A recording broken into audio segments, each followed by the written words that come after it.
was 100 grand plus interest investors. So, but there was kind of two routes you could have went down. So the route is like, right, you go and get one of your mad pals to collect the debt that you grew up with, or you can go down the police route. So, for example, this will go on TikTok and I could be given the most inspirational ever, but he's a fat baldy bastard.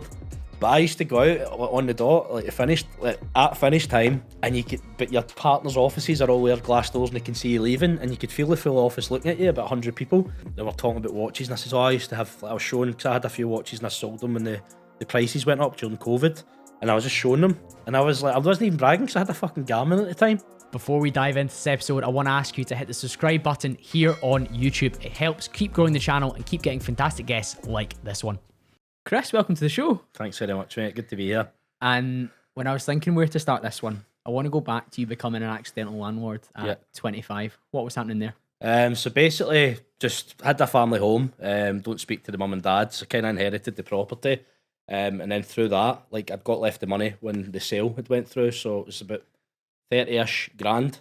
And my uncle was an accountant at the time. And he'd retired 9 years early. So he was from Airdrie originally and left pretty much after uni, went down to London, and he had 4 properties in his portfolio, plus his own one, and that pays like 8 times as much as his pension. So that's what stuck in my head. I was like, right, be an accountant and go to uni, become a landlord.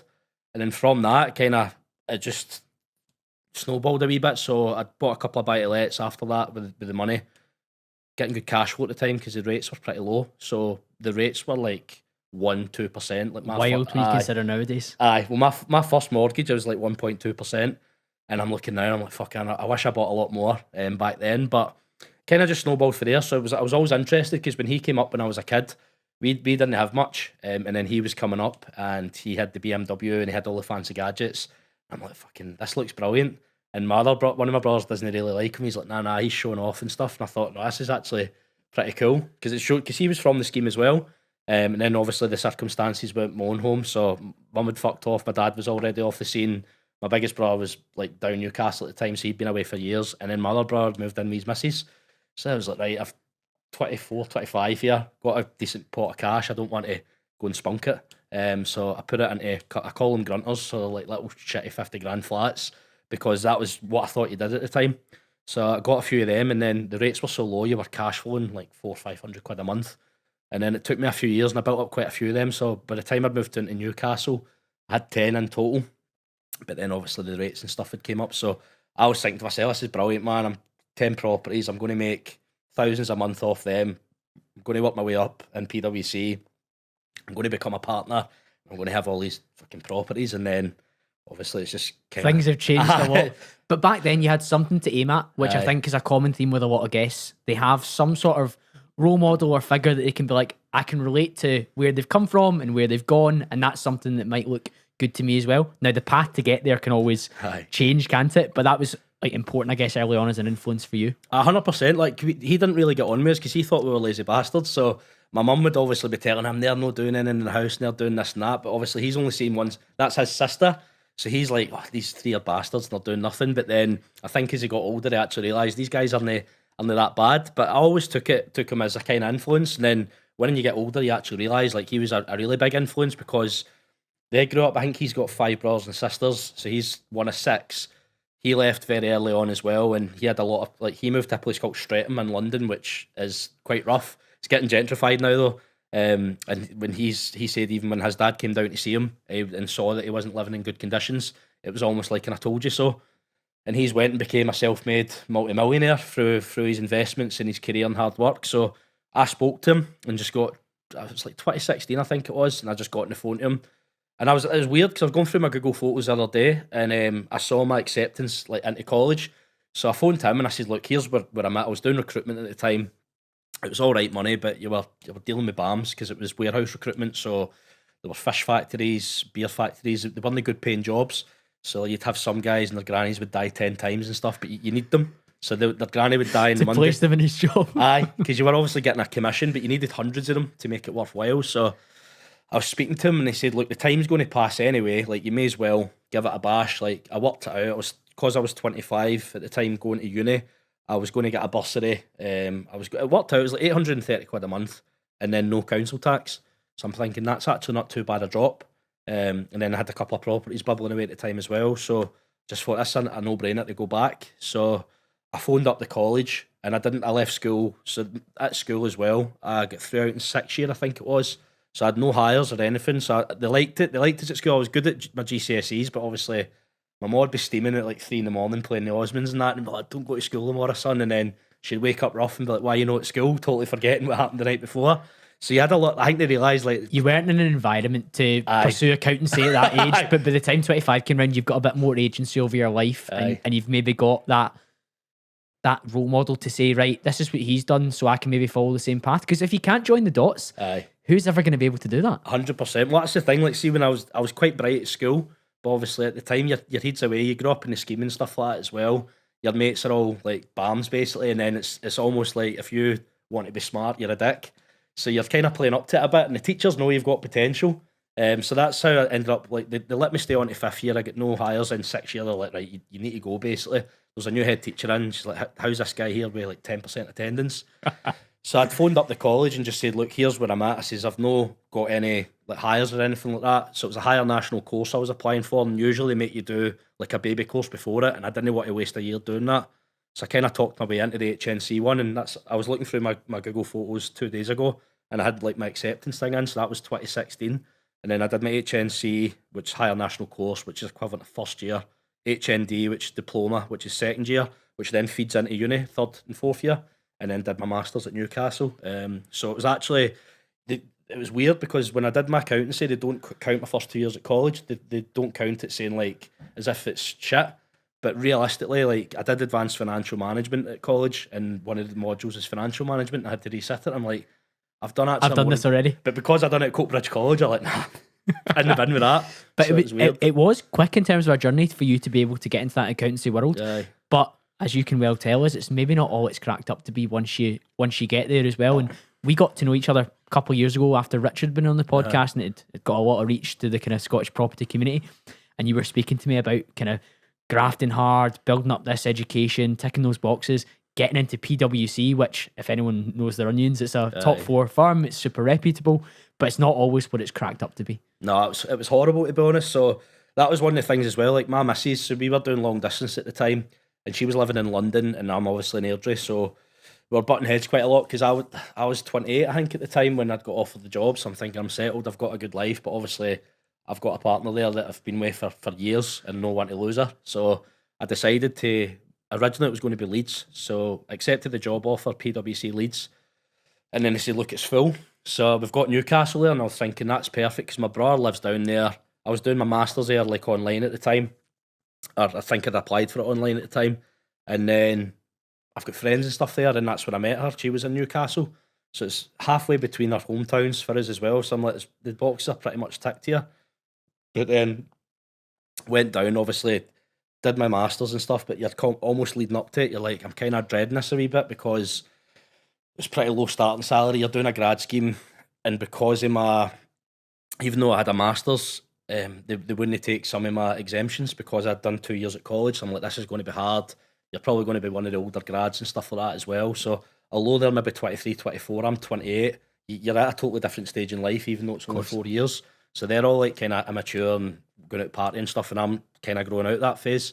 So it was tough, but I realised probably earlier on that it wasn't for me. But then because I'd moved my full life away, I was like, I need to stick at this because there'll be people up the road going, he's moved and he's fucked it. He's a dafty, basically. So we've spoke before about a phrase called the sunk cost fallacy. Mm-hmm. I looked back at some of our messages today, and I think that's a huge thing for a lot of people when they've maybe invested a lot of time and energy and maybe money into something. There's an unwillingness to leave it behind unless they really get pushed to leave it behind. And sometimes that's a good thing because you should push through the hard stuff sometimes, and on the other side of the kind of last little bit of inertia and the last little bit of hard stuff is the reward. Yep. But more often than not, sometimes it's like, right, I'm sometimes best to cut ties and move on. 100%. So it was one of my friends. He did accountancy as well, and he's similar. He was in my year at school, and I was talking to him about it and telling him how much I hated it. And then he sent me the screenshot of the actual definition, and I was like, because I was just hanging in. I was halfway through.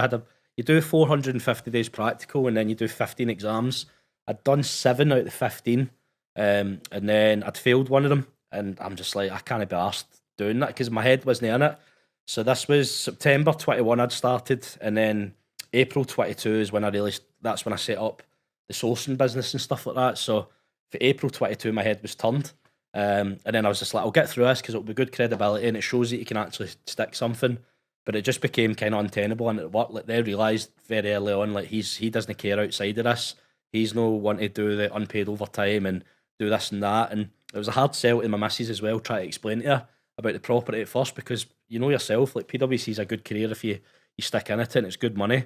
But I was just sitting one day and I'm like, my director's sitting opposite me, he's on like 100 grand a year, sitting munching a fucking Tesco meal deal, like hammering Kris down, stressed about a made up deadline that he's got for a client. I'm just like, is this what I've got to look forward to in 10 years' time? It's a good framework sometimes. Look at who's 5-10 years down the tracks and decide, do you want that life? Yep. And there'll be the odd person you look at and you think, they're smashing it. Yep. But very, very many people in a corporate career, it's really hard to find it aspirational and be like, I would love to be in your shoes. No, that's what I was looking at it, and then I used to search their diaries all the time. So I'd look at all the senior people and I'd be like, right, let's see what their diary's like. And it was just, I don't even think they had time to go and do a shite. I'm like, what are they doing? Honestly, I'm just sitting, I'm like, this isn't for me. And it's also a timing issue as well. So there was a guy there at 35 who's just about to get made partner. So he'll be there till he's 55 to 60. So I'm like, right, that's me gubbed for 20 years if I have a fast start, because he's partner. And then this is the thing as well, he was in Newcastle and he actually had to take a job in Glasgow to get made partner. So he's given 15 years of his life, like, grafting hard, doing all the hours under the sun and doing all the shit. And then it's all, well done, right, you're partner now, but you need to go to Glasgow. And he's a Geordie, he's grew up in Newcastle, and you're just like, it just shows you how much they don't care about you. And it's almost like you should be proud to work at PwC. This is what you need to do. There's like two sides to that, isn't there's two sides to it. There is that element of like the reward of all the hard graft of going back to college, going back to uni, getting that PwC business card, which I'm sure we'll talk about in a minute. But then there's the other side of it where if the reality is so far apart from your expectations and the timeline on it as well, that's a real problem for me as well. I'm a pretty patient person. I think delayed gratification is a really good quality to have, particularly in certain industries or certain types of endeavours. But there has to come a point where you look at the time frame and you decide, is the juice going to be worth the squeeze for me, or am I simply going to have to do something different? Aye, that's the thing as well. When I was actually speaking to folk who are like, some of them did the Flying Start programme, so they actually go at 17 and go to uni, and by the time they're 21, they're a fully fledged accountant. I think that's a great way to do it. One of my friend's sisters did that at EY, and she's in a great position. She had a deposit by the time she was 22, 23. She had her own car. Whereas if you'd been at uni for that time, you come out with like debt, mountains of nothing debt. Basically. So I spoke to one of the guys that did that, and he's just saying, like, you become a senior associate. He says that's between their managers the worst time. And I'm thinking, right. So I was about, like, if I stick at it, I'll be a senior associate, then maybe a year or two at that, then a manager for a couple of years. So that's 4 years of shite. But you need to bear in mind, he's 21. So if you do that at Flying Start at 21, then by the time you're 25, you've done it. But again, I'm at a different stage in life. I'm settling down, what a dog, missus, getting married. So I'm just like, she'll be complaining that you're never there. And I spoke to, before we went on, there's a guy that reached out to me on LinkedIn who was a senior partner at EY, or who is, sorry. And he was saying, like, I basically lost my marriage, 2 kids growing up, didn't see it. So that's the other side of it as well. Like, you've got this nice pay pack at the end of it, but it's just ruthless, man. So it's like, by the time you're not used to them, so say you get to your 50s, they're starting to try and push you out and retire to get the next one in. You're just a number. It's ridiculous, but at the same time, because it's that big corporation, it's like, folk will do what it takes, don't they, to do it? Of course. I know you moved to a smaller firm briefly in the accountancy space, and that was maybe like a last throw of the dice to see if it was going to work. What happened there? So it was a company called UNW. So I had 2 interviews lined up, one with them and one with Armstrong Watson. And I went and met the guy. His name's Michael. He was a really nice guy, and he said to us, like basically sold UNW to us, and it was the largest independent audit firm there. A lot of turnover, and they were growing. So I was like, this will be pretty good. I laid out the fact that here's my property business and why I'm not happy. What kind of stage was the property at this stage? You still had your kind of 10 buy-to-lets? I still had my buy-to-lets, and then it was about to start ramping up with the sourcing and stuff like that. So I'd been doing all the work in the meantime. Nothing was really taking off because there was only so much time I could do every day. So the mornings would be a couple of hours, like you would go out and get your walk or your run-in, then you'd do emails and stuff like that, arrange viewings, then your lunchtime you'd be on the phone, and then at night time it would be the smaller agents you're speaking to, like independents, because they'll be open.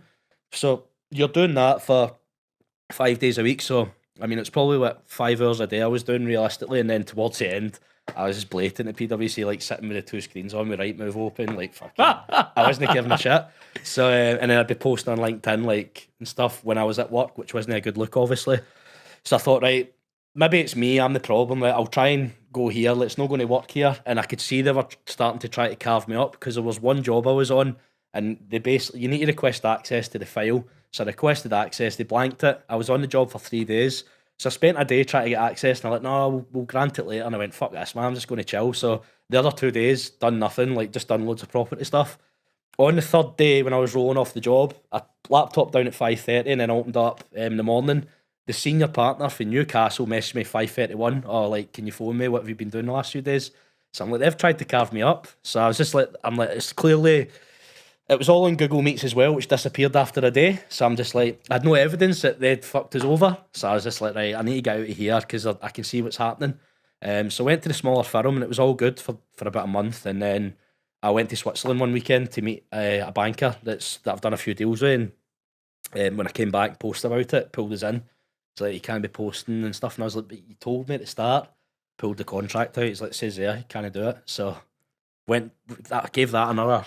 I was there 3 months in total. And then it just became again, like, it was probably worse than the previous place. Like, at PwC, you could wear your own clothes and stuff. Whereas in there, you were in the office 5 days a week. It was a desk like this. So we were the workers there, the partners would be there behind you, and the managers there. So they were just watching you all the time. And I was like trying to get the partner one day and talking, and like folk were looking as if to say, like, we don't do that here. So the place just sat in silence, just fucking hammering spreadsheets out for 8 hours. And I'm like, I'm you not never realise that in an interview, do you? Because you're not going to ask what's the office culture like. Well, you would now, obviously, but like when you're first going into it, you're never going to be like, oh, and, like, is there camaraderie or do we have fun? Is it allowed? They hated me as well because this other guy came for PwC, and they were all on shit money in UNW. So they were all on peanuts. Like, some of them were on like 15, 16 grand a year, but were more exam qualified than me and more experienced. So this guy came on big money. He was on like 10 grand a year more than other people in his level. And then straight away, like, there's a target on his back. So they told me when I like took the job, by the way, there's a salary structure. I says, that's fine. So then they gave me like a 2.5 grand sign-on bonus. I'm like, perfect. So I didn't care. I had my properties and stuff. And this was more like, get through this and you've got options sort of thing. And then, like, very quickly as well, like, we got talking about salaries one day because I thought like they were all on the same thing because he told me that. And like, I was on like 6 grand more than our guy, and I was clueless compared to him. And I'm just like, fuck, man, here we go again. It's really awkward. Office politics, and I think in the UK, money is a really forbidden topic. We were chatting before we hit record. Just spent a month out in Dubai, and it was like everyone there's quite abundant. Whereas I think in the UK, when you talk about salaries and money and packages, maybe ambitions as well, there's a bit of an uncomfortable feeling sometimes. People don't like talking about it. Like, see if you try and speak to some folk about it, you're almost seen as like a show off. But I mean, I'm skint all the time because I'm constantly trying to go on the next deal. So I'll tell folk, like, I've got these properties, but I'm fucking skint because you're doing your refurbs. I've got something like 6 properties empty now. So there's 6 lots of council tax, 6 lots of utilities. So you're having to pay all these costs while you're getting yourself up and running. But people seem to think, because you've got all these, I can't just go and click a button and say, right, there's all my money tomorrow, like stocks or crypto, or if I had gold and go and sell it, it's not liquid. So people seem to think, you're fucking, it's you're tied loaded. up. But you're not. You're like, you're built, and you're in a building phase as well. So you're obviously doing well off it and stuff like that. But I'm just kind of compounding it. So I'm DeLeveraging a couple of the mortgages already. So I've paid my overpayment for the year on a couple. I'm obviously wanting to pay. I'm sticking my next lot of buys on repayments and stuff. Try to think of the longer term. But in the short term, it's hard. But of course. But it's not as hard as fucking being at UNW doing spreadsheets, mate, for £12 an hour when I went to uni for 5 years. I was going to say, because you're contracted 9 to 5, but particularly in like an audit role or other financial fields, there's an expectation to go well above and beyond that, because the carrot is one day you'll be a partner, one day you'll be really senior in here. And I think that's one of the most disingenuous parts of the corporate ladder, where there's an expectation on you to do things outside of your remit at not all times, but like at crunch times. And it's almost like an unspoken requirement. So this is the weird thing as well. Like, I didn't care, right? But then see, towards the end, I found myself, so in PwC, we were on the 5th floor, and then you've got the 6th floor, which is like where the digital audit team were and like some senior people.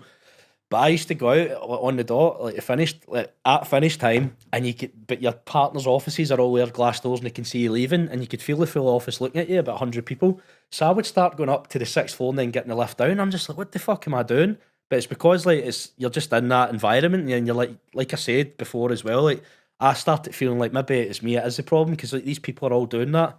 But with regards to the going out your remit, I think they do that to see who will make a rod for their own back. Because you'll have an eager first year, and they'll be like, right, we'll do this, and then they know that they can count on them. So sometimes we'd be on training days, and people would be messaging them saying, "Can you do this?" And they're on a training day for the work, but they're like harassing them. Can you do this by this time and stuff? And they seem to think that I need to do this or it's going to go against me. But you kind of need to try and set boundaries. But then if you do that, they're like, right, first fucking thing you do, you're out of here. So it's funny, it's hard. It?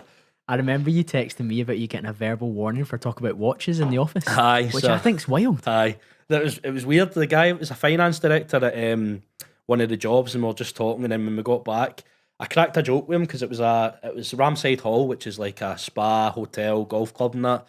I cracked a joke saying I'll be over at lunch and I'll get my token for the driving range. We were just getting the crack and went back in, and like somebody mentioned it in the room, and then they were talking about watches, and I said, I used to have, I was showing, because I had a few watches and I sold them when the prices went up during COVID, and I was just showing them, and I was like, I wasn't even bragging because I had a fucking Garmin at the time, and somebody complained about it, and then it was just shoot. Like I was arguing with the client as well because they wouldn't give us coffees. I was like, look mate, I'm not being funny, I'm here to work and do your books. Like I'm not paying for, even just give us filter coffees. Somebody in the team complained about that, so I've literally got us free coffees, and then somebody was moaning, and then just stupid. You were shit. Just a troublemaker, Kris. It's just stupid. Like I don't think I'm set to be in an office, mate. Just my personality, because I want to sit and get a laugh when I'm doing it. And then like a couple of younger lads were out talking about going out and pulling birds and stuff. So I was having a joke and stuff because I used to be a holiday rep, and I was telling them about that. Completely, honestly, just complained about everything, but I got a warning for that, and I was just like, right, I'm out. This is another thing as well, actually. We audited a diocese, which is a church, and they had all this fucking property in their balance sheet. I'm like, what the hell's going on here? I didn't realise they had all this. So I was asking them about it, but they've got like 500, 600 grand houses, and they accused me of side dealing with them. I was like, mate, I buy fucking 50 grand bags of shite in Airdrie, mate. I'm no... You think I'm going to buy this off the church? I'm not buying a grade 2 listed building off you in like Morpeth, for example. Do you know what I mean? But you could just tell they want you out, so they want to try and get a reason. And then we were auditing a company. The week I decided that I was leaving, I waited. I knew I was kind of done in my head. When we had a company, it was a 1 week turnaround, and I was like one of the only people in the audit. So I went, I'm going to fuck them here. Phoned in sick the first day. Second day, phoned in sick. And then the third day, I scheduled an email like to basically say like, cheers, but I'm fucking ramming it. Aye. So I went in, just handed my stuff back to them and said like, that's me done. So that was my wee defiance. I'm like, right, I've wasted 3 days of their time, because they're bullies, man. Like, see, they say it's like, hi, this and that. It's like Toy Story. See that bear? He looks class and that. And then you get in, it's like, right, here's the actual crack. The reality. That's exactly what it's like. It's weird. But obviously, because a lot of them are younger and they're quite naive to it, because it's maybe their first job, or they think this is what you do. It's the big leagues. But it's not right. Like, you still treat people with respect. So yeah, if someone was a dick to me at PwC or UNW, I would just down tools. Whereas, say if somebody was really sound, I would go harder for them, because I'm like, I don't want to let them down, because they treat you like an adult. So it's, they almost think like it has a good effect, but it sometimes has the opposite effect. Yeah, exactly. Some people carrot and stick, isn't it? Aye. It really varies. In your head, what was going to allow you to make the jump? Obviously, it was so unpleasant where you were. But obviously, you're pushing towards going full time for your property. Is there any kind of key milestones that you needed to be willing to make the jump? When I quit, like when I put my notice in, I spoke to my missus about it, and I had 7 deals in legals at the time. So it was like 22.5 grand, and my salary was 24 grand plus my 2.5 signing on bonus. So I'm like, there's my yearly salary. So I went, right, I've got enough here as a cushion to go for it. And then she's like, just fucking do it. And I spoke to my mortgage broker, Ewan, who had just been getting in contact with that time. And I said to him, like, what's the implications if I quit, like, mortgageability? And he says, well, you've got an established business there that's been trading, so you'll be fine. And then see, actually, like, when I quit, it just took off, mate. I'm not even exaggerating. It just went mental. But I've went for being in an environment where you're kind of tipping around it, and you're having to try and work harder as well. But even though I could have been the best in there, but I've got that target because I've came in for PwC in a higher salary than them, and then I've got something going on outside of work. And I remember I made a comment once, because they were all moaning about their salaries, and I said, so it just pays my bills, like my mortgage and that. This is my actual thing, the property. And you could just see they were fuming. I'm just like, maybe shouldn't have said that, man. Read the room a bit. But you've went for that environment, and then you're now around people that are actually pushing you to do encouraging better. You. Aye. So like, and see so many people in my phone book now. I've got like Premiership footballers. I was sold a deal recently, the CEO at HSBC in Switzerland. So one of the bankers that I deal with, he's like, oh, I'm going to introduce you to my boss. And like he had the background, the HSBC in the column. Like I said to the guy, I googled after it was the CEO, and I says, mate, I thought you were putting me on to your boss. And he says, no, I'm the second in command in Switzerland. I'm just like, so you're going for these people in like Newcastle telling you you're an idiot because you can't do a formula in a spreadsheet. But then on the flip side, you're having phone calls with these guys who are fucking high up in their jobs, like dealing with multi-billion corporations and probably massive transactions every day, asking about your advice. So it gives you that belief. And then it's just kind of took off for there. I've probably got the most diverse client base out there. I've got folk that are just normal folk tradesmen trying to build a portfolio. Then you've got these folk that are worth fortunes buying stuff. So, I mean, one of my most recent buys was a 25 grand one bed house. I'm going to convert to a 2-bed.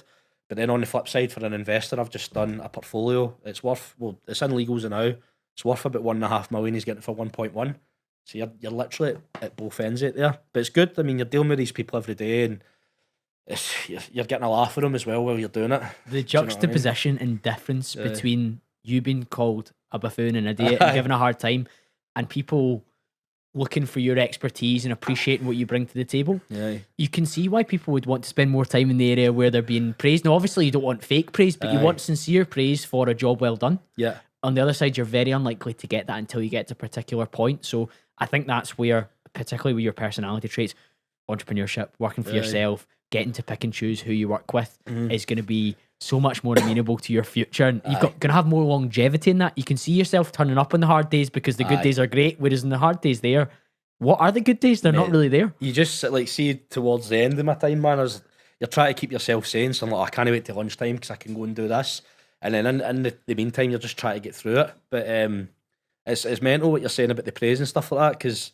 I get a lot of messages and stuff all the time, and folk are saying like really nice things. Like even on the way up today, you'll get people replying to your story, and I'm just like, I just see myself as a normal person, but I'm kicking on, and I'm putting myself out there while I'm doing it as well. So at the start, like, you were getting hammered off of folk, but then see after that, like even my mates were hammering me and stuff, and then when you start to do business with folk actually off the back of it, and you're like, fucking hell, this actually works, it's no a scam.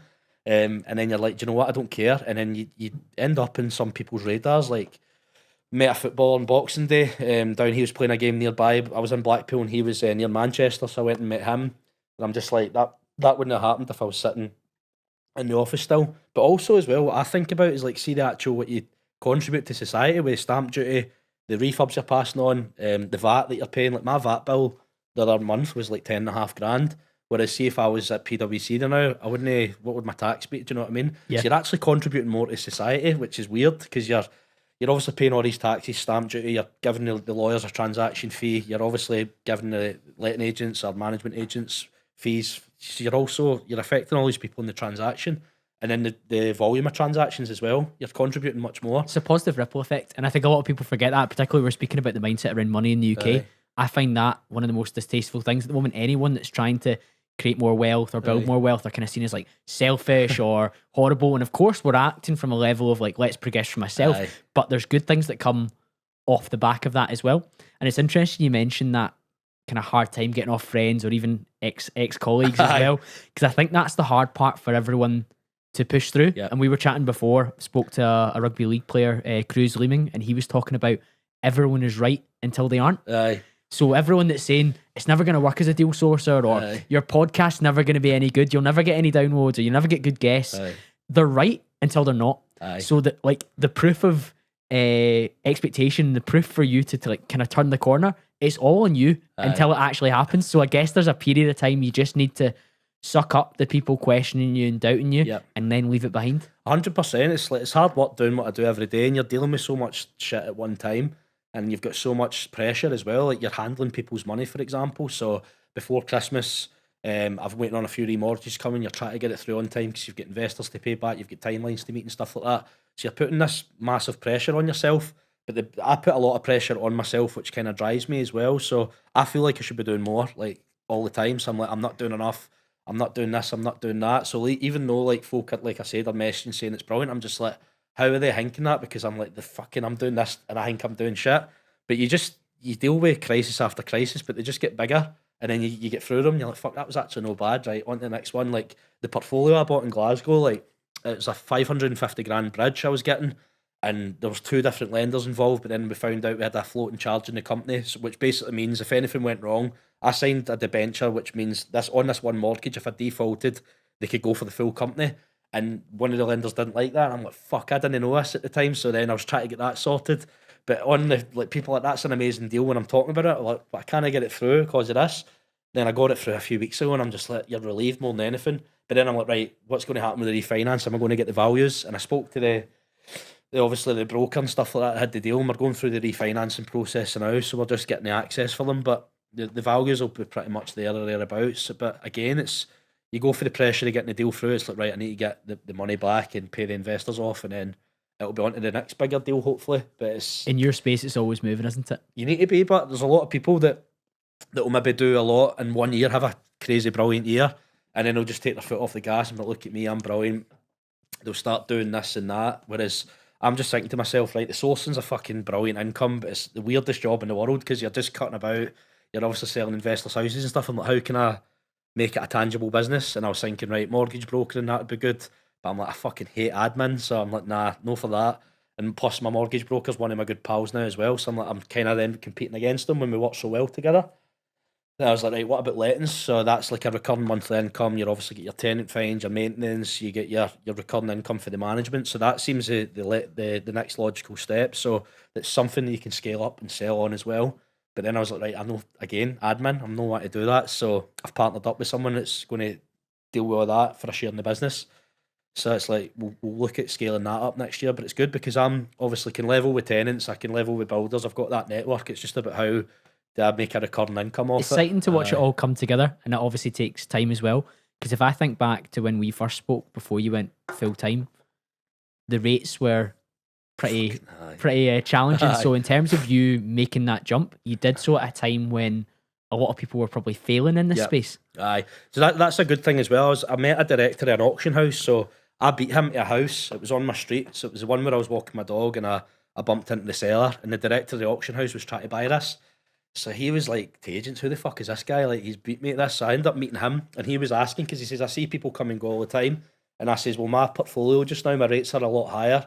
I think they're like, some of my mortgages are in the 7%, which is why I'm looking to deleverage.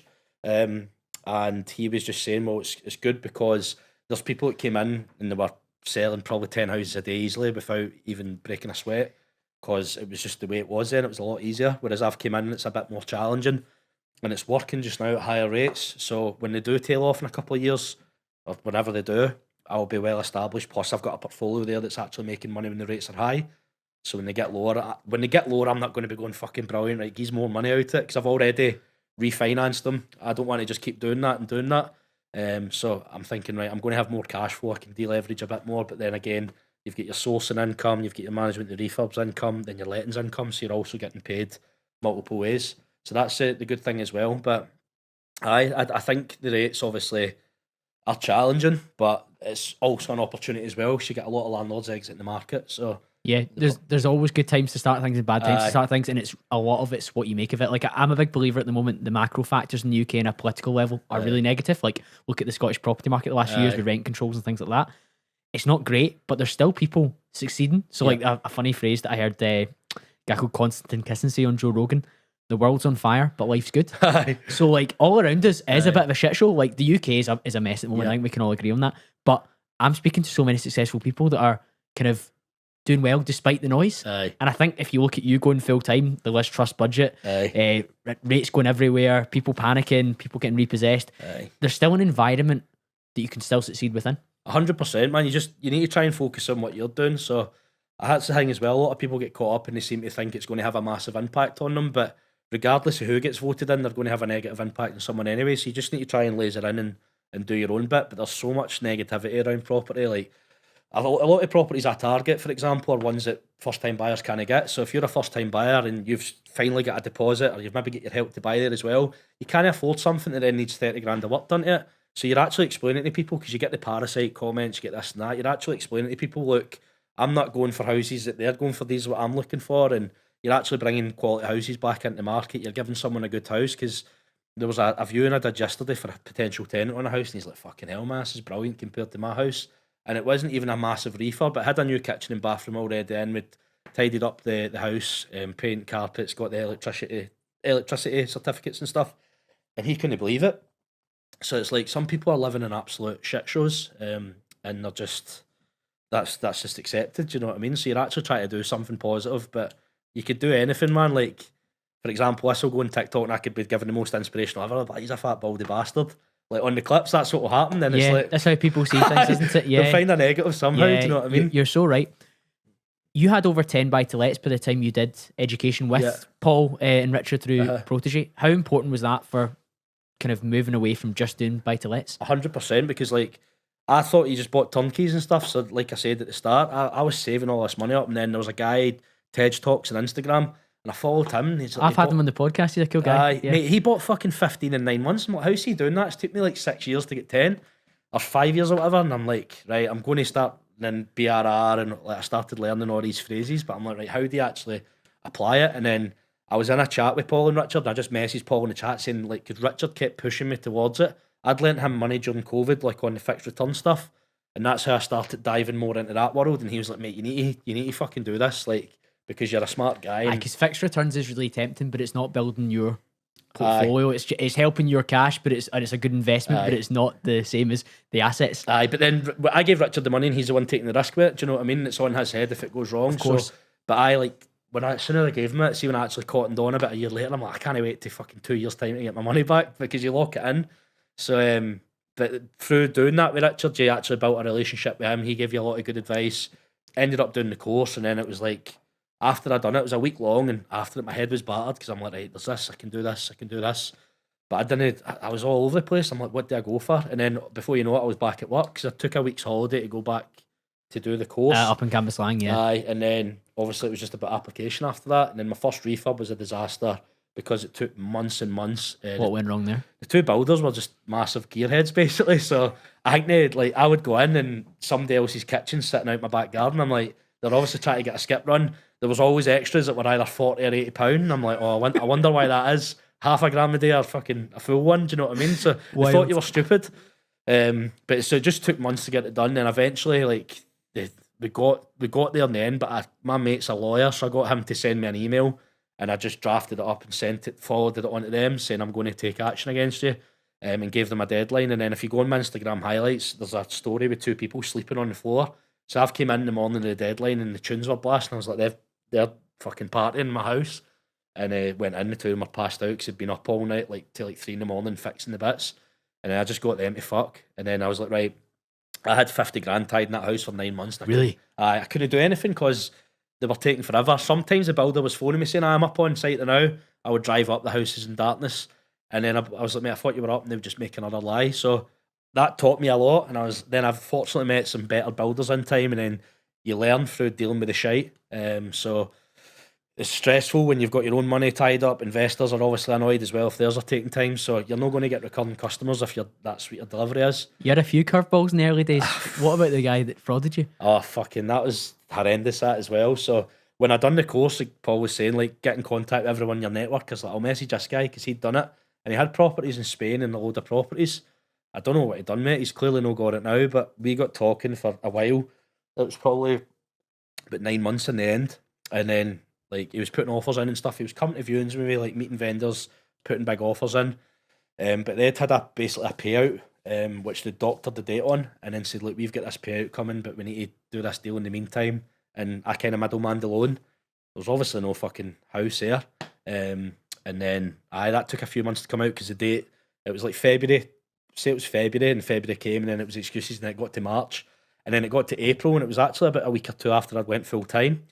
And I'm like, this is like, there's so many red flags starting to pop up. And then I caught them out, and I'm like, shit, I'm done here. So how much were you in the hole for? It was 100 grand plus interest investors. So, but there was kind of two routes you could have went down. So the route is like, right, you go and get one of your mad pals to collect the debt that you grew up with, or you can go down the police route. So the guy, when I told him, like, you've basically frauded us here, the next day he'd sent 25 grand. So I was like, right, that's perfect.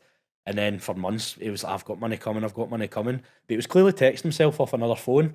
Like, and fucking, he was never answering that phone and stuff. So eventually I just had to go down the route of passing it to a collector basically. And it cost me something like 40 grand to get the money collected. So I was probably down about 50, 60 grand all in that. Aye, it was depressing. Honestly, it was depressing. But at the same time, it was all starting to kick on with the property stuff as well. So I see, it was the weirdest thing is I was in Corfu in the June after this all kicked off with my missus, and obviously I passed it on to this guy, and he's like, look, just cut all contact with him. And they started messaging my missus on Instagram, the guy that owed the money and his missus. And I just said to her, like, you just need to kind of ignore that. And then eventually, like, the next day, he'd paid 45 grand after nothing within Thingway. So he's now paid 70 grand, but out of that 45 grand, that guy's taking a big chunk out of it. Of course. But it's better than nothing. It's better than having nothing. And it also protected your relationship with the investors who you'd got involved in this loan as well, which is one of the most important things if you think about your credibility, not just in that deal, but for the ones that thereafter. Yeah, 100%. There's deals that go wrong all the time and stuff like that, but that one was just horrendous. And then obviously the guys, there was 2 different investors involved. So one of them had paid off pretty much fully straight away. Then the other one I'd been paying off as the money was coming in every month, but also topping it up at my end as well. But that's like, it's probably drilled in a good thing for me, because whenever like sourcing fees and stuff like that come in, a lot of people could be tempted to do that. And I'm like, right, how do we use this sensibly? Because I'm earning a good income here. So what I don't want to happen is you're earning this money and then all of a sudden your lifestyle's up here as well. So, because before I met my missus, I had a 1-bedroom flat in Coatbridge I was staying in. My mortgage was $250 a month. I was delighted with it. I was overpaying the mortgage as well, because I had a car at the time, and I've no really into cars, like I said. And I'm like, I'm paying fucking $300 a month for this, and I'm always spending money fixing it. So I just sold the car and got a wee Vauxhall Insignia. It was $1,000. It was bulletproof, man. Black Panther, it was called. And I loved it. And then like the £300 a month was going to my mortgage. I'm like, this is perfect. So I'm quite happy, like living a kind of easy lifestyle. I just want to walk my dog, have a coffee, and then just sit and crack on. Whereas some folk are. I've obviously been a lot of good holidays this year, but my Amex points covered like San Francisco and LA and New York. And then my Amex points there, we'd booked New York for March, and it was got like a couple of grand off my points. So I'm just like, you're actually just using it, and then I'm still working when I'm out there. If anything, I work harder in the mornings because you feel guilty about being away. So when I was in LA and San Francisco in October, I did something like 9 deals in 11 days because I was like, right, I need to fucking lock in because I'm away. So I was actually, while I was on holiday, it was still ticking over. Do you think that lifestyle creep is a mistake that people make when the income starts scaling? I would say so, because it's easy to do in it, because like if you go, I've went from making barely any money before to then you're making good money, and all of a sudden you're nice trainers all the time, you're out to Nando or Guidi's, I used to go to in Coat Dyke, so you go there every day, and then all of a sudden you're fucking rinsing like hundreds on shite. So I for me now, see if I get money in, it's like 90% of it reinvest or pay it doing good things, and then 10% lifestyle. That's the kind of rule I try and do myself. So I'm getting, like next year, I've taken an office on, so the office is going to be about $1,000 a month with all the stuff in it. I've spent money doing it up, but then I'm also going to be restarting my adverts, which will probably be about $2,000 a month. So there's straight away $3,000 a month, but that's going to make me more. Whereas imagine I was just doing right $3,000 a month on shite. Whereas these are investments. It's got an ROI. Aye, hopefully. I'm sure it will, mate. I'm sure it will. You were sharing some of your stats on Instagram yesterday, kind of recapping 2024. Yeah. And it's over 200 deals now in the Northeast. Now, something that I think could get lost in this is that you moved to the Northeast, knowing a couple of people, of course, but you didn't have the network there that maybe you had in Airdrie, Coatbridge, or surrounding areas where you maybe had existing property. Yeah. What allowed you to go from 0 to 200 so quickly? Fuck no. Well, I've obviously, it's not 200 for myself, obviously for investors, for folk watching, just in case you think I'm... That's right. So, but I don't know, I put myself out there every day, and when I moved down, straight away I went on like researching property, so I'm like, right, who's actually doing bits down here? Followed them all. I bought a deal off one of them, my first one in Newcastle, so I bought that in 2021 in November. So that's 3 years I've had that now. But I bought that off turnkey, obviously, at the time, so I had no fucking clue about BRR. But I got on these guys' radars, and then I was trying to like meet folk that were doing bits, and then some of them were total arseholes, some of them are really nice. And then I think the ones that were nice as well can see you're putting the graft in, and then you bring yourself up to speed quickly, because I'd nothing else at the time. Like, I'd known the network I had up here, so you've not got as many distractions in the same token as well. That's true, actually. So it was actually brilliant. So at the weekends, for example, I was 14 hours in property on a Saturday, like buzzing about doing viewings or meeting folk, and then Sunday I was buzzing about doing viewings, went to a few networking events as well. I don't really like the networking events as much because I feel like a lot of them is They just talk shit about what they're doing. There's no substance to it. They all just go to networking events talking about how much Add they're some doing. zeros to it. Aye, but then you go in company's house and you're like, mate, you've got fuck all here unless you're buying it all cash, which you're no. So I just was putting myself out there, and then it starts to just pay off. And then I'll pester folks. I was pestering a builder to meet me. I was like, mate, I need to meet you. Like, I've got hundreds of work here coming, but I don't think they believe you as well. Because like, who's this guy? Like, not even from here. And then just like my research as well. Like, I done a lot of research when I was buying and stuff into the areas and the regeneration in the North East. There's obviously the takeover, so there's a big buzz about the city. But then if you look at like Manchester in 2008, they had a takeover and skyscrapers going up. Like, you'll probably see it for your work and stuff. Yep. The amount of scrapers that are getting built there, and in Newcastle, you're starting to see them getting built as well. So I can see it going the same way with the prices and stuff. So I thought that's a good place to get my money in. And then you see the government regeneration, they're spending billions on infrastructure in the North East. And I just think if they're putting that in, it can only really go one way. And the prices have been pretty stagnant there for years and years, but I'm starting to see an uplift. Like, for example, I was arguing with an investor a couple of months ago. I sold him a deal that was on auction, and then he decided he didn't want it anymore. I'm like, mate, you've paid a fucking deposit and a fee. And I was looking at it, I was like, why don't you want this, by the way? It's a belter deal. And he's like, I don't think it's going to come in what you say. So I says it's going to be revalued at 110 grand, and I believed that. And the other guy that I'd done the deal with, so he had the investor, I had the deal. He's like, mate, I don't think this is going to come in at that. I think it's going to be 95. So I raised money off an investor. Says, right, why don't you lend me the purchase price? I'll get the refurb done and I'll pay you a return. And the revalue came in at 110 the other day. So I messaged my pal and I says, tell the fucking investor that came in at it. But you need to have conviction as well, because the amount of deals that I've done at times and folk are like, nah, that's not going to happen. And I'm like, no, but what do you think allows you to have that conviction, Kris? Probably the fact that you're actually doing proper. So, for example, you go on Rightmove, right, and there's a 6-month lag on there. But I could maybe have done properties in the area which I've revalued that aren't on Rightmove. So I done one recently for an investor, and there's 3 properties within like a 400-yard radius of the house. And the guy was saying, like, I don't think this is going to come in where it is. And then I showed him the revaluations of the ones I've done for investors. So it's probably just been on the ground, because if you're buying to hold, it's not going to show on Rightmove. So yeah, the sales comparables might look shit, but there's maybe a sale for 2 years ago. The house isn't in great condition, whereas yours was tip top and the market's risen a bit. So it's having that local knowledge as well. Like, I used to just phone agents all the time as well, like phone 3 agents and say, I'm looking to sell this property in this street. What's it like done up nice? Like, and then I'd take the middle value. But then just building relationships with folk, and you can pick up the phone quickly if you're not sure. And obviously your local research as well. Like, I done one recently where I was arguing with an agent about the rent, which is one of the reasons why I thought I'm fucking setting a lettings agency up, man. Because she said 550 and I said £700. And we put it up at 700. He got 5 applicants straight away. And I says, you've nearly cost him £1,800 a year just like that. She went, no, we would have got to 700. I'm like, it's not a fucking auction, man. It's not. If it's what you put it up at. Aye, if you've got a house up for 550 rent, it's not going to be a bidding war. That's the price. So I just think some people don't understand it. But whereas I'm quite obsessive as well. My missus says I've got something wrong with us, man. So I'm very obsessive over it, and numbers and like stuff like that. Even when I was doing accountancy, like I remember I was auditing a company, and I clocked an address and airdrop on their balance sheet with properties, and I'm looking, I'm like, they're accounting for this wrong. They had it down as they called it a prepayment, which means they're paying ahead, but it was actually an accrual, which means they're paying behind. So I was asking for proof, right? Where's the prepayment? And they're like, no, it's the next year we pay it. So I've had to then go on as a first year saying, mate, by the way, you're accounting wrong for the last 10 years. And they're like, who's this wee prick that's a first year like student basically in accountancy trying to tell me? And it turned out I was right. But it's because it was whenever it was property, I would just perk up. So there's always clues. There's always clues. See the stuff that you can do that doesn't always feel like work to you, that feels like work to somebody else. That's the competitive advantage. So like the way that you can go for 14-hour days viewing and getting excited about it out of what with your dog, maybe come across that deal that you came across when you're talking to a seller. That's what comes naturally. Now, obviously, when you then add work ethic on top of that, it's a pretty deadly balance, and you can see why you can get to massive levels of success when there's almost time where you're like, this is fun for me. It is fun, man. It's hard as well, though, see, because I'm just doing the scale. So I've got 8 properties in Glasgow I've just bought. One of them's getting renovated. So there's a portfolio of 8.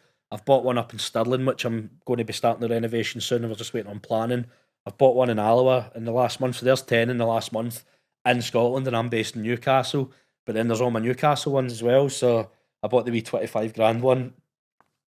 I completed on the refurb for the one I said would come in at 110. So you're looking at all these units and you're like, fucking hell, man. You're juggling a lot. Spinning plates, but I love it, man. It's class. Like, you get to go up, you get to speak to investors daily, you get to make good money legally as well. So you're not having to worry about your door getting kicked in, but you're proving folk wrong as well that you used to work with. You mentioned the builders on that first refurb taking forever. Now, when you're managing so many projects, how do you handle that from like a timeline and a completion perspective? So I'll ask the builders like at the start, like I'll sense check it with them. So here's what I've got down. Here's the scope of work. Like, is it realistic? Yeah. And then I'll just ask him, how long is it? What's your timeline? And then for there, you obviously just relate it to the investor. And sometimes you do get stuff pop up in the house when you strip it back. Like, you could go behind that wall there and there could be an issue that you don't know about. But like most of the time, it comes in on time. But you just obviously, I mean, at the set out payments with builders. So like, have a defined schedule. Like, right, here's your deposit. At this milestone, you get this. At this milestone, you get this. Whereas at the start, I'm like, aye, this guy's sound and that, and you trust him. But you're paying up front and you're getting stung for that.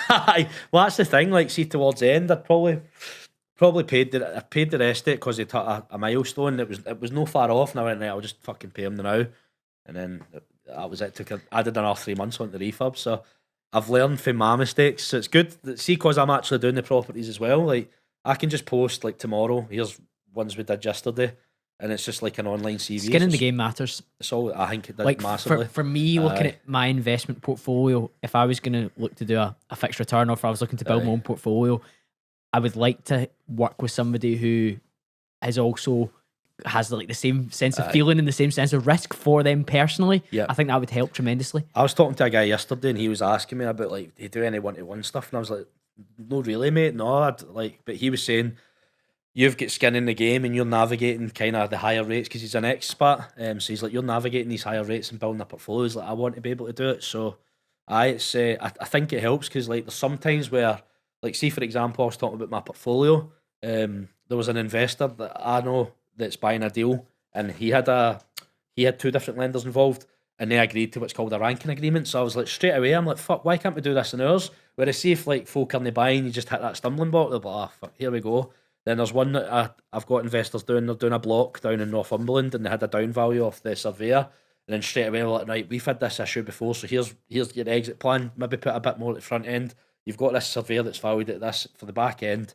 Just like suck it up and get through it. So I think, see if you're navigating them, it's 100%. So like you, for example, like if somebody's came to you an issue with your job and like furniture delays or something, you'll be like, oh, like I've dealt with this before with this one. Here's how we do it, because it gives them reassurance. Exactly that.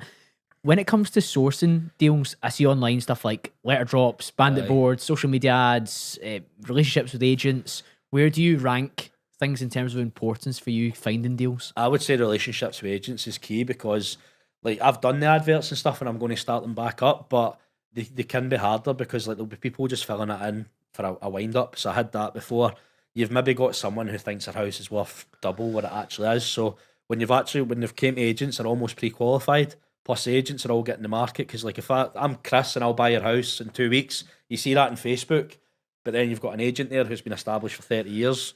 If you're a desperate seller, who are you going to go to? You're going to go to the agent. So if you build that relationship with them, you buy off them, you don't bullshit them, and you see through transactions, then if a seller does come through, I need a quick sale, right, we'll go to Kris. Do you know what I mean? So I've got agents like all the time, probably, I would say between, like, see when everything's going up and running, because we're closed now for Christmas holidays, you probably get about 10, 15 a day sent to you. Now, out of that, 90% of them could be shite, but like I do a lot with agents, and the good thing is as well, I've had agents before that will say like I've had an agent I work with, and they've said, here's this guy Kris, you might not get the price that you want on the market, but you need a quick sale. And then the agents phone me saying, look, there's that vendor's number, I want nothing to do with it, used to deal with it. Obviously they're going to get a referral like that, but imagine that having that trust is massive, because it was not on, you get the off market stuff because that's what everybody wants. But you're just getting it by default by trying to work with them rather than against them. How long does that take to get up and running for you? It took me 9 months to do my first source deal. My first bought, like, I had my portfolio anyway, and then within like 2 months of doing Paul's course, I'd bought my BRR with the 2 junkie builders. So I'd done that within a couple of months, but I didn't count that because I'm like, I've already got my portfolio. But then that was a good thing as well. The rates were still pretty cheap at the time, and I decided to go full time. So I had an Airbnb in Glasgow, and then I had another one in Lanarkshire as well. And between the two, they were kicking me like 1,500 net each. Serviced accommodation's the big buzzword at the moment, isn't it? A lot of people are very tempted by that. It is, but it's not all rosy as well, because like I've got one in Hot Whistle just on the A69. It's December just now, so I've probably had about 9 nights this month. Obviously, the summer's brilliant. Like I've got one in Consett in County Durham, which has had 29 nights in December. Wow. £95 a night, so that's fucking brilliant. But then you're not guaranteed that. It's of course, it's all relative, and like the one in the one in off the A69 in the summer will be great. Oh, it's brilliant. But right now, 9 nights, you're like, aye, it's just about washing its face. But see, in the summer though, I put a post on my LinkedIn about it once, because I was just walking the dog, and I was looking through my apps, and I was just posting each one like on Instagram, and I was like, this would make a good post, because it was like £6,000 net off these ones. And then a director's salary at PwC is like 6.5 net, and I'm like, fucking hell, man, off the investments. So it is good when it's going well, which that's why I think it's important to deleverage, because imagine you had a big portfolio of them, and then you have a shite month, you're like, what am I going to do? Whereas, see if you're deleveraging, so my Hot Whistle one, for example, I use the profits for the rent to pay off the mortgage. So I know I'm not seeing anything from it now, but then it's had a shite month, but I've took 10% off the mortgage, so I've took 50 quid off my monthly payment, and it adds up when you've got a lot of properties there.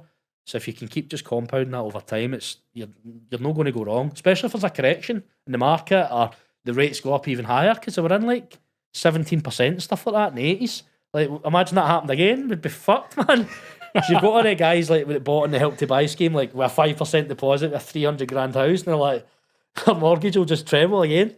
So I think you need to try and deleverage, definitely, man. If that's relationships with agents and finding the deals, what's been the most important thing for you building up the investors that you work with? I'd probably say just like document everything you're doing online. So I've not really got a social media team or strategy, and I've got teams I work with, but I've not got any employees.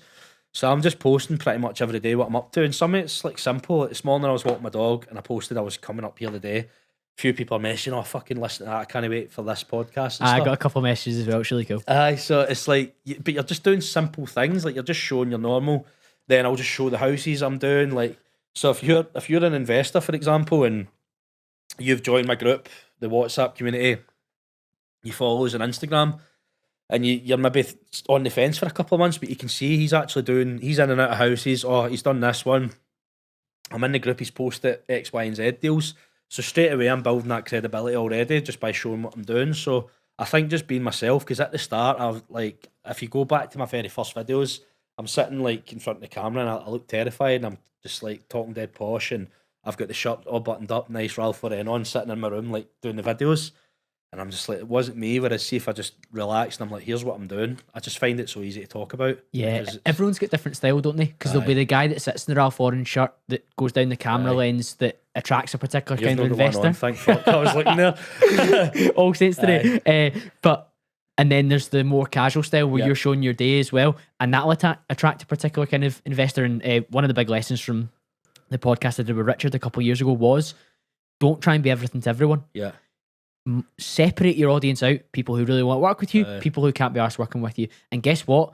The people that want to work with you will do deal after deal after deal, or they'll be like, that's my guy when I've got the cash available to do that, or when I get my bonus next summer, I'm going to use it on property investments. It's going to be Kris, or it could be Sam, or whoever else they follow online that they choose to go with, because you speak to them in a way that resonates as well. Well, that's the thing. Like, see, when I've been speaking to investors, and I just decided I'm just going to start just posting what I'm doing, because I've now got enough traction. I'm doing this, I've got this refurb to show. But there was one investor I had a call with, and we speak pretty much every day, and we speak more like general chat now. And he's a business owner, and he's bought like 18 deals in 2 years. 18, wow. So just that one guy, he hates properties, like it's a scam. But he does it because he's like, he's earning for his work, so he's just wanting to dump it into property for a salary for his wife or whatever. But then when I was over in Switzerland as well, and I was pitching to the banker guys, he's got a lot of kind of connected friends. He come across you on Instagram, LinkedIn? Or? I can't even mind how he came. It was random, but I posted, and then within 10 minutes I can't remember the platform, but within 10 minutes of me posting, he replied saying, mate, I've been looking for somebody like you.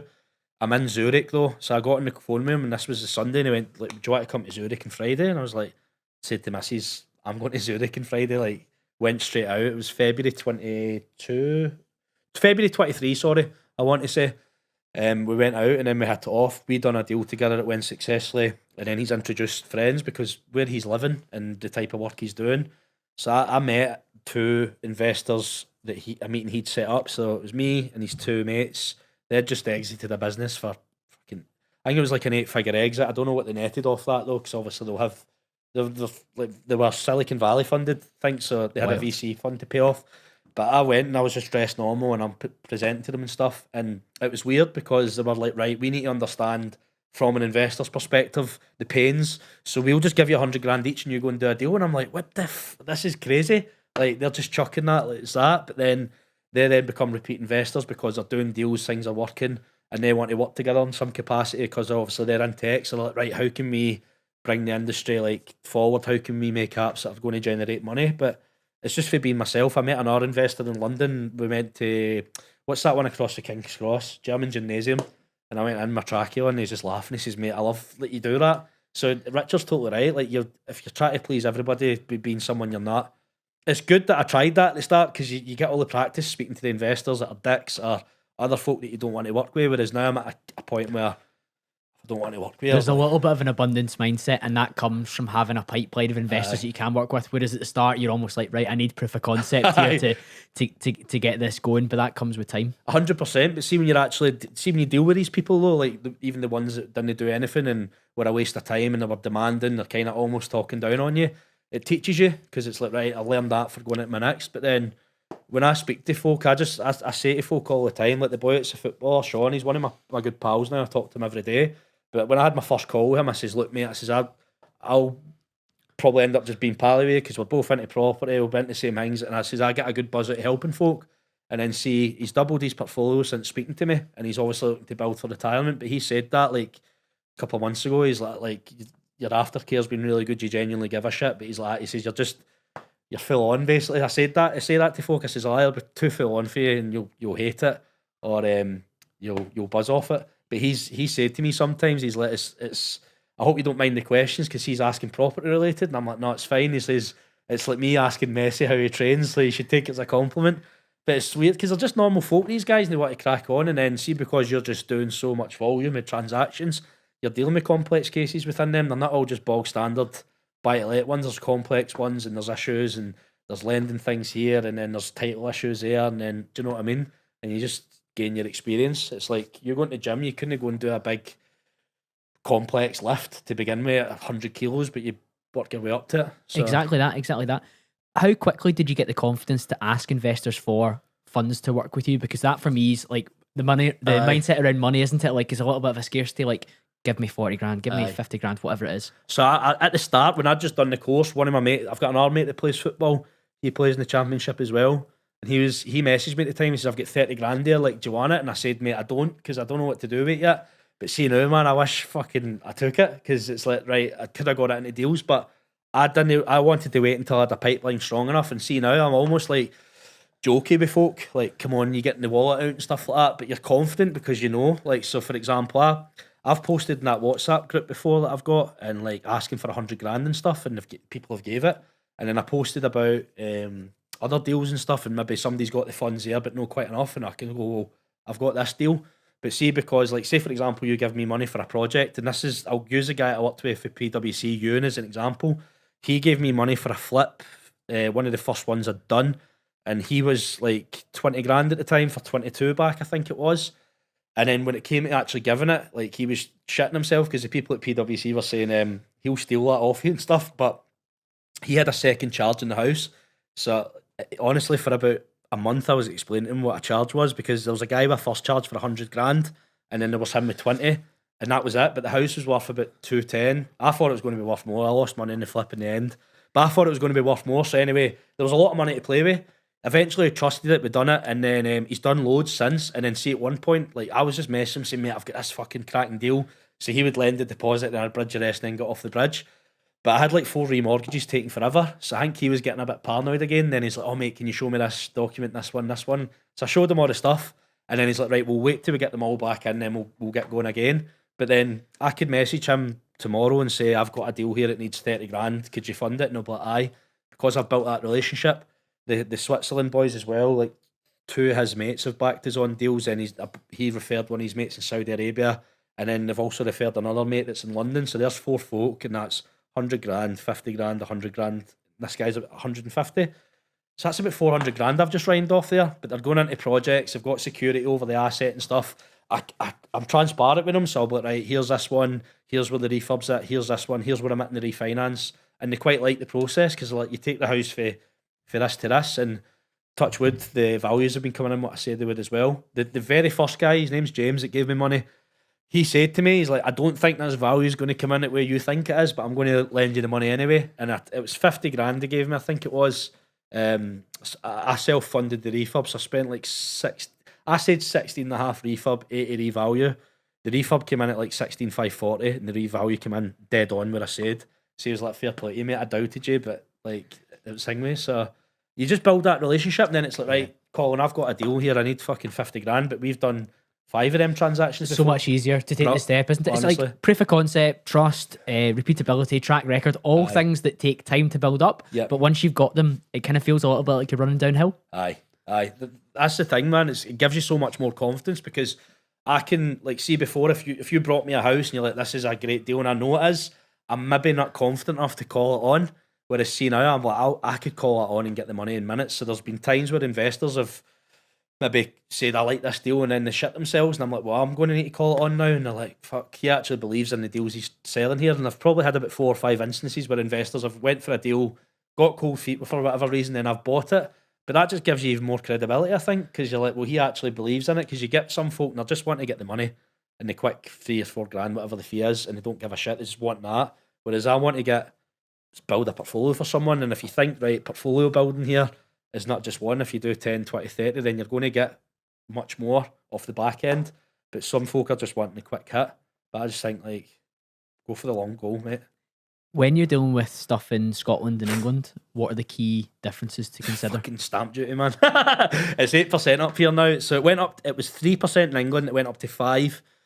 In Scotland, it's went up to 8 now. So the stamp duty is a big one. Down in England, another thing, you've got leaseholds. So up here, it's all freehold. So you've got maybe service charges to look out for, length of leases as well. Because some leases, I've got one, that Holt Whistle one's got 187 years on it. So you need to pay a ground rent to the person that owns the freehold. The person before me had to pay like 7.5 grand to extend the lease as well. So if you get a leasehold property, for example, like I bought one in the northeast when I was a little 50 grand grunter. I bought it for 51 grand. It was $550 a month rent, but I paid a service charge to the freeholder. So I was paying 120 a month for a 50 grand flat. So I worked out, I'm like, that's 3 months rent a year, I'm just giving up. So, and then it had 84 years left in the lease, and one of my mates said, when you get to 75 years on that becomes a problem.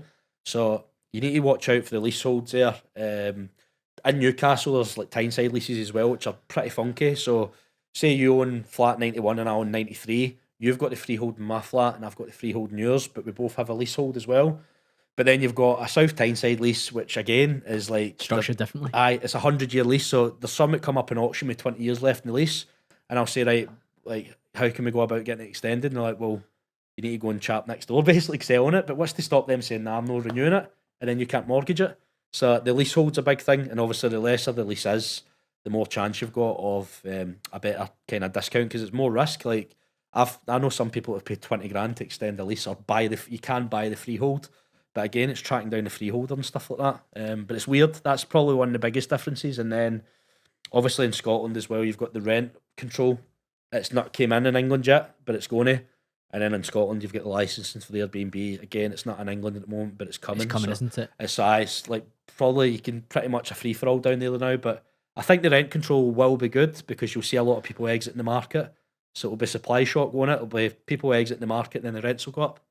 So if you've got quality housing, then people will want it. You can bulletproof yourself to some extent to these things. Not entirely, but you can kind of prepare, particularly if you're speaking to guys down south, you can say, well, this is what's happened in Scotland when the SNP and the Greens did the rent controls. Yeah. Probably going to be similar when Labour do it, maybe with some slight percentage differences, but you should know how to prepare for it. Regulation's a good thing. Like, see, if you're worried about it, you're obviously not doing your houses properly. So I'm not worried about compliance or anything like that. I know I do a good job and I spend the money. So, for example, if I'm doing a house up and I'm putting a new kitchen and bathroom in and all the rest of it, I'm like, I may as well just rewire the property while I'm at it.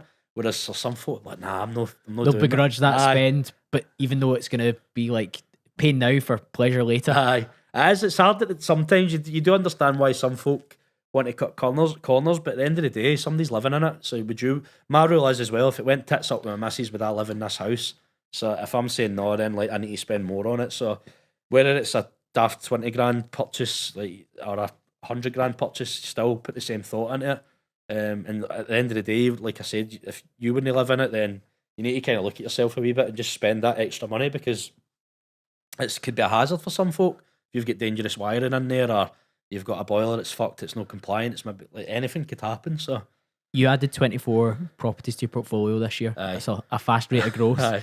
What's your criteria? It's weird because like I've got my spreadsheets and stuff, but I'm at a stage now where, because I'm not touching my rents and stuff like that. For example, if it leaves X amount, say it leaves 15 grand in a deal, but the way I'm looking at it is, well, I've got 24 properties now generating cash flow that can cover that 15 left in. So my criteria now is, when I'm 50 and I look back, will I regret passing that house up? So it's good because I'm not wanting to live off my rental income, I can use it to compound in a good way. My sourcing's my main job, and then obviously I'll be building the lettings up and stuff like that. So I would say it's hard for me to define a criteria numbers wise now, because I could see a house that leaves 20 grand in, but that's a belter. It's maybe kicking me a lot more cash flow compared to a different one, and I know it will rent all day. So my criteria is a bit looser now, whereas at the start, I had to be this, it had to be this, it had to be this. But because I've got like negotiated some good deals as well, and the investors, like for example, I've got a deal that maybe leaves 5 grand in it, but the investors giving me a year to pay him. So just save the rent up in the meantime and then get him paid off and stuff if it does leave money in.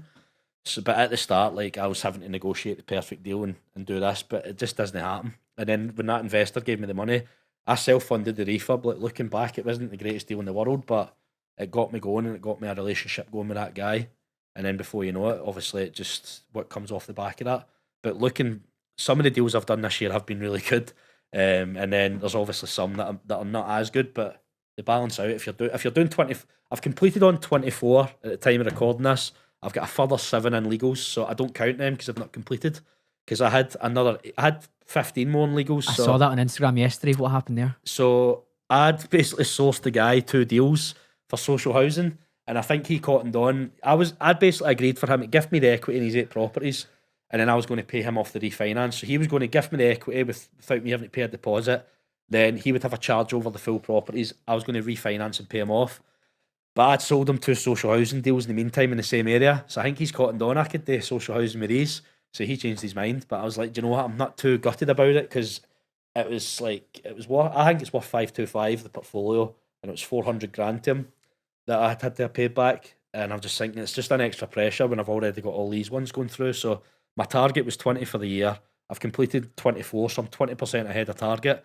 Then get into 2025, I've got 7 due to complete. So again, I'm way ahead. You're off to a flying start. Aye. Plus, then you're buying 8 more units. It's 8 more potential headaches as well. Because if you're trying to, maybe some tenants not paying in there, or tenants in arrears, or you're wanting to get them out to do this strategy. So I just thought, you know what, man, I'll just keep it now, because if anything went wrong as well, that damages my relationship with the investor, because he buys all his cash, so he doesn't understand most mortgages. He's like, because he's buying cash, so he doesn't understand that he's not in that same space. He's got different criteria. That's hopefully I'm there in 15, 20 years, like fully paid I think off. it's coming the way that we're going. I hope so, mate, because it's hard work. What's been your favourite deal of the year? Favourite deal of the year? I bought one in Richard Brill Road. It's down in Newcastle. So it was on an auction, and it went unsold about 4 or 5 times. And I'm looking at it. It was a 3-bed semi-detached with a driveway.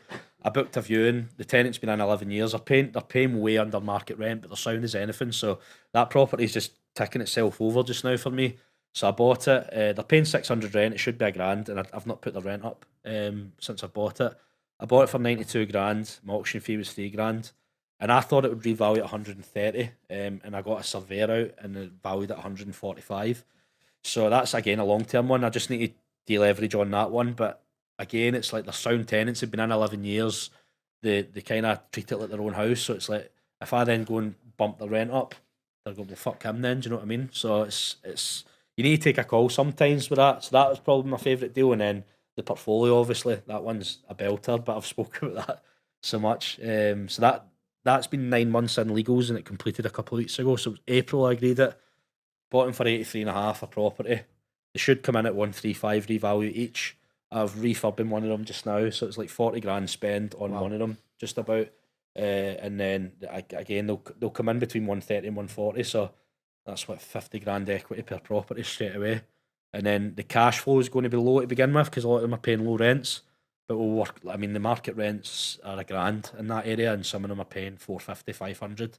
So that will take time to get them up to market rent. But again, you need to just show the tenant you're on side and deal with any issues maintenance wise and stuff as well. So again, that's a work in progress. That one, like people would look at that and think I'm not touching that now, but you need to think right in a couple of years once I actually get them where it needs to be, then you're laughing. You've got the appetite for it for the bigger picture because you've got confidence in what the process would look like. Aye, property's a 20-year game. Like, see, you'll get people that'll come out flying and they'll be brilliant. Like, see, obviously, I've been doing well in volume of deals and stuff like that, but I'm wanting to source so I can buy more for myself. And then again, I've bought 24 this year, so that's 2.5 million, right? So 25% equity position on that straight away. So that's about what 625 grand. The accountant should fucking know that off my head. So there's 625 grand equity straight away, but then I'm planning on paying down. I'm also getting cash flow. So in 20, if I imagine I had 19 more years like that, then that's what 480 properties basically in it, 20 times 24. But people are obviously here now and maybe start earning good cash flow for the sourcing and the property portfolio and go, do you know what, I'm happy with it is. We'll get to that. But when I started in property, I thought 10 buy-to-lets, man, I'll be fucking loaded.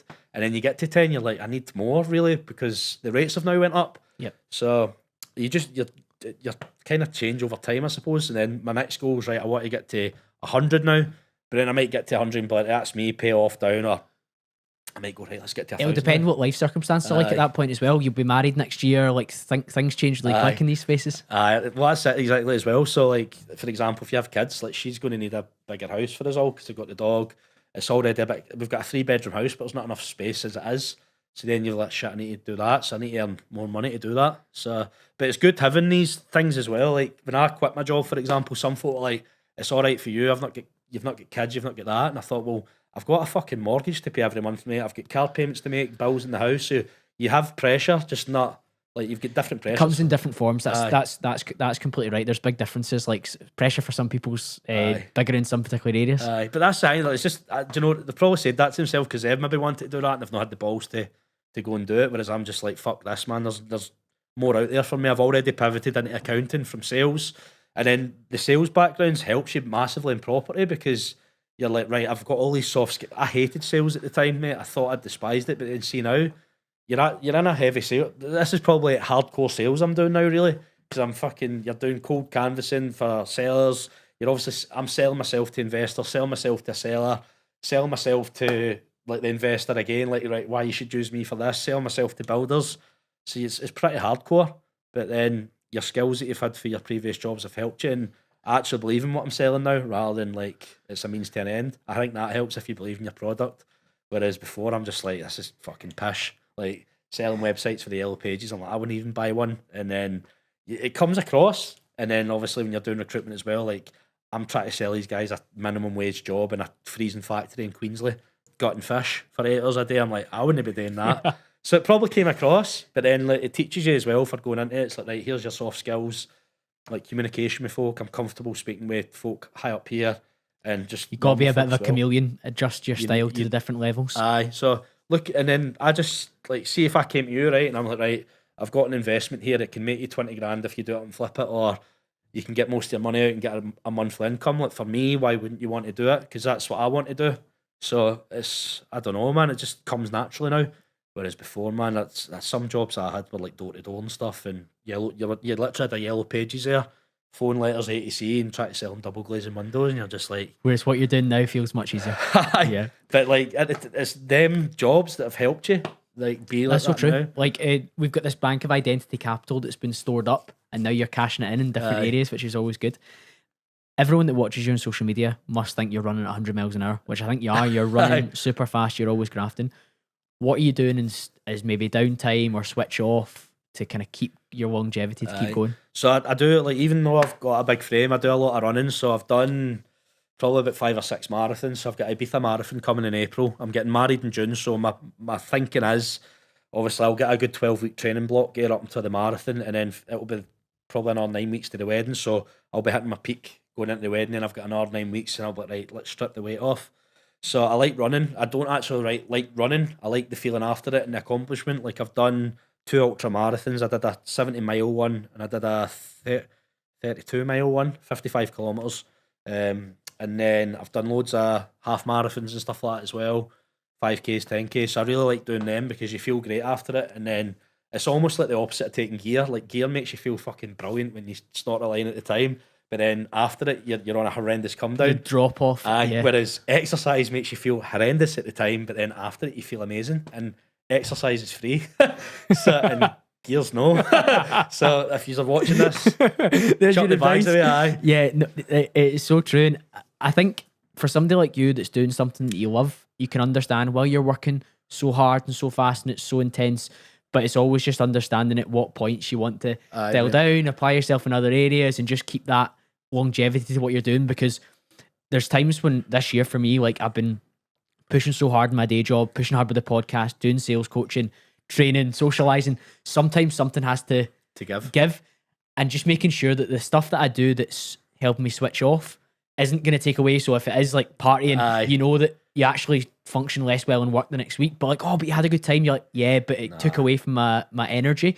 Whereas if my time off is training or going a walk or if it is going to a concert or something like that, you're at least not stealing from the other areas of your life to keep you fueled and going. I like travelling as well. Like I love going on holidays and stuff like that, and I like experiencing new places. So I really like having experiences. So we're in LA, for example. One of my investors actually just moved there for Canada, so he gave me money on a fixed return. And then I saw on his Instagram he was in LA, and I says, I'm going to LA next week. And we got tickets to Sacramento Kings against the Clippers, and it was pre-season, so I was like, we'll get fucking Foreside. It was £100 each. We had free drink and meal with it. The Sacramento Kings team was sitting there, and I was talking to some of the players and coaches, so it's a really good experience. And then obviously we went away to like Universal Studios and Hollywood and stuff like that. You're getting to experience good things, so I like doing that as well. But like what you were saying about nights out, it's almost like an overdraft, isn't it? Like you're drawing that money, but then you're paying for it, the interest, and the interest is like you're fatigued, you're fucked, you don't want to talk to anyone, you're anxious to look at your phone. Whereas for me, like playing golf is good as well. So one of my mates has got a business that he's exiting at the moment. Play golf with him. So when the summer comes round, you can fit it around your schedule, and then you're getting your walk in. You're obviously sometimes doing business in the course as well. Like you've maybe got folk there that are interested in doing it, and you're going round and getting to speak to them. So I like stuff like that. We've got to have a DL Ventures golf day next year. I had one last year and you never came, man. I'll come down next time, promise. But it's good because you get to have a bit of crack with folk, and I don't take myself too seriously as well, which I think's good for folk. They maybe feel like they can come to you with anything, but then some folk as well feel like, I say to folk, there's no really a daft question because I'm not going to belittle you for it, or I'll tell you this, but it's going to cost you this to do my course. I'm just thinking, right, is this like, give them information, if you're sound to them, they'll come back to you eventually. And then like I have banter with folk as well, because there'll be people replying to the deals group and they'll say, oh, like fucking can you get me this deal and that, and then they'll reply to another deal, but that maybe was 3 months ago, and I'll say, mate, it took 3 months that time. And there was one time I put a block in, it was £1 million block, and the guy replied to it saying, I'm interested, and I replied to a message. I'd sent him like a 40 grand one before, and I says, mate, you dinged me on a 40 grand one, like you've got no Can chance. I take you seriously on this? But they're almost like laughing as well, because you're bantering with them. I'm not being cheeky, I'm just having banter.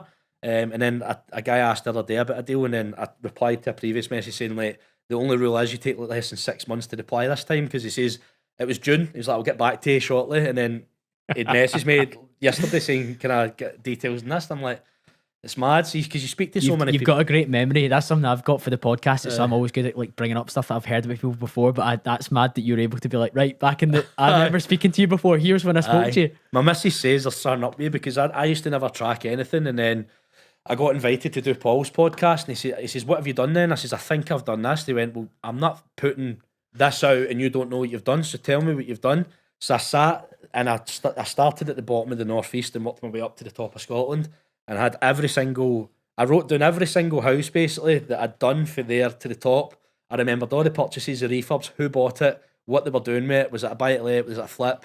And I remembered all the refurb values, and then I was like, my missus is maybe onto something here. There's your competitive advantage though. But then again, it was like, so I was sitting like, for example, Airdrie, right, Frashbush, Cairnhill, and Girtley, and I was writing down all the addresses, and this one bought this.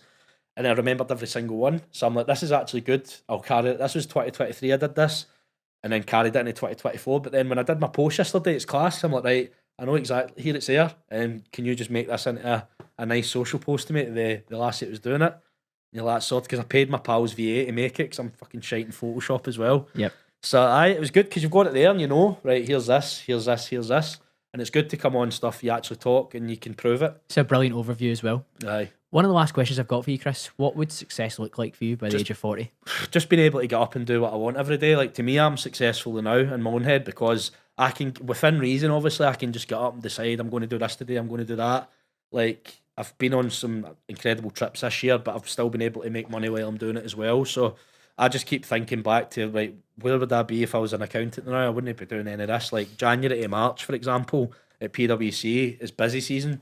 You're not allowed a day off, and you're expected to do this overtime because it's coming to year ends for companies. So, for example, if they've got a year end in January and they're a listed company in the stock exchange, they have to have their audit done by then, or the stock will tank.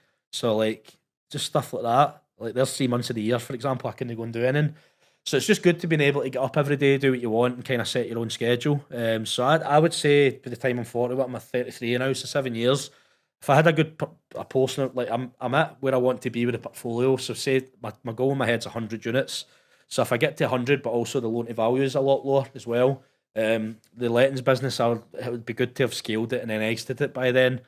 Hopefully have a decent office with staff as well. Like maybe, I don't know, 10, 20 members of staff. Like I've not got any at the moment, but the main thing for me is just being able to choose what I do in my life day. on your terms. It's honestly, mate, it's unbelievable. And then see sometimes as well, like, you can't wait to wake up the next day sometimes because your head's buzzing. You're like, I'm doing this some more. I get to go and do this some more. I'm doing this. And then, like, one of the things that, see, because I've got my office and I'm messaging all the footballers. I'm like, can you send me a signed top from my office? And I'm like, got all these fucking brilliant ones. And then I've managed to get a signed Wayne Rooney one somehow as well. So I'm just like, this is mental. Like, I'd be doing none of this if it wasn't for taking that leap. Like, I've went to a place, like you said, I knew nothing about. Well, I did obviously know about it, but nothing about the actual market, and kind of dominated, I suppose, compared to others. And I bam some folk up about it as well, because there's the ones that are arseholes to me. I'll speak to agents, but you come on their patch. I'll be like, how are they getting on? And they'll I don't know. And then I'll go off, man, I gave him a 30-year head start and I've lapped him already. Like, what's he up to? And that, just getting a laugh. But I get, like, even some of the agents are like, how the fuck are you getting in with some of these people? And I'm just like, I don't know. I'm just being me and putting myself out there. Then off the back of this, for example, you can maybe have 2 or 3 folk that just come out of nowhere, but they can be here in their careers and be like, right, I like the cut of his jib, I want to do business. That's right, Kris. You need to just put yourself out there on socials. But I've came off on a total tangent, man. Success to me when I'm 40 is like just having like no stress as well about money, I suppose, is a good thing, because you've got a lot of people that buy these portfolios, but they're leveraging up because they're maybe getting a top evaluation and they're not planning on paying it down, and they're having to pay investors and they're not cash flowing as much. Whereas my goal is, like, I want to be drilled down, because it just goes back to my uncle with his paid off portfolio and how he retired 9 years early, which is huge. So being able to do that and just get up every day and do what I want. But the stress thing, like, my boiler went in my house last year. It was £1,500 if I was still an accountant at the time. I'm like, there's my wage wiped. But then it's not my wage, because my wage is for my bills. So see, just it's invaluable when things go wrong, just to have, like, knowing that you can actually get things fixed. So it's definitely just stress free, basically, money wise. Have a good portfolio there, and then just hopefully the businesses, like, exited a couple of them, and maybe even dial down the sourcing, because it is too much what I do to sustain long term. Like, speak to probably about 150 people a day in WhatsApp, probably 30, 40, 50 phone calls a day. I mean, when I was down in Blackpool a couple of weeks ago at my in-laws, I went to go out for a run for half an hour, and before I went on the run, I was on the phone. While I was on the phone for 5 minutes, 5 separate people tried to call me. And then it's a lot. On my run, like, I was anxious because I've got the number you've been texting you off is my personal phone. So you probably noticed I'm not on that much. Like, but I put my work phone away and I went out for a run, and I was just that anxious during the run, because I usually go in the mornings, and then this was at night. And I'm like, my phone's going to be popping. I came back and 3 people had tried the phone. So that's 8 people in a 40-minute span. So it's too much. You can't do that long term. So again, you're in build mode, and I understand that. Well, you need to pay the piper, don't you? Like, if you want that lifestyle, that's what I say to my missus at times as well. I'm like, this is going to be hard, but we're going to get this at the end of it. And she's fully on board with it as well, which is good. Like, that's invaluable as well, because she's, like, so supportive of it all. And, like, coming up here today, so I left the house this morning I'm going to be here all day and then back down tonight. You're not there sometimes as much, and then I'll be back up here next week. So I've got a show round day, so I'm showing round some of my own refurbs. So it's very tough on her, but again, it's for the greater good, I suppose, isn't it? So it's been class to watch, mate, and I've had tremendous fun today's conversation. Hope you have as well. If the listener want to continue the conversation with you, where should they head towards? So my main one is my Instagram, my property one. So I set up a property one called @Dalziel Ventures. I've got my personal one, which is Christopher Dalziel Property, but I'm not on that as much. The Dalziel Ventures one's the one I'm mainly on. LinkedIn as well, but I would say Instagram's the main one. That's the one you get the most interaction on. I'll link those both in the show notes, Kris. Thank you to you. Cheers, mate. Thank you to the listener. I'll be back to speak to you all again very, very soon. Thank you.